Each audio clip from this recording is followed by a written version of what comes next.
Dr. Kiran Bedi, we seem to be suffering from collective national amnesia. The same people who are Home Minister now, who are Home Minister then, they were saying at that time, we will never allow this to happen, we've made a mistake.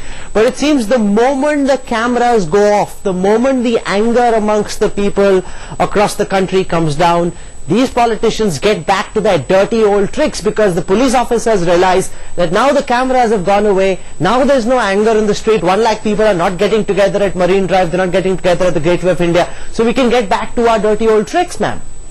Rahul, a few days ago, one of the apex court observed that there is 90% of us are totally corrupt. In fact, they said there is corruption in 90% in all that we do. In fact, that's a very, very high number. Hello? Okay, you're saying that's a very high number. And that's 90%. I think a PIL is absolutely warranted in this case, where all such purchases have to be transparent. Because if you, otherwise, let's understand that this nexus of corrupt police officers or corrupt administrators with corrupt politicians, corruption will continue to prevail. The only option we have is transparent tenders of a particular amount and above. Unless we have that mandatorily, we will continue to lose 90 bucks out of 100 in corruption all along. This is an observation recently made by the courts. Ashish Khaitan, there are several senior, very senior police officers who've been named by Vimal Agarwal, saying these are the people I gave money to. You've been trying to contact these officers for their version of the story.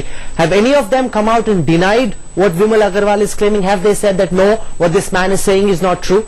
No, in fact, I spoke to 3 such officers who are named by Vimal Agarwal, and Vimal Agarwal has specifically named them and had specifically given the rates they used to take for every contract. In fact, he has said that in the last year and a half, since 26/11, the Maharashtra police has spent 350 to 400 crore rupees in modernizing their weaponry and their security systems. And he says in each tender, in each such contract, at least 5 to 6% cuts were paid to different officers by all the vendors.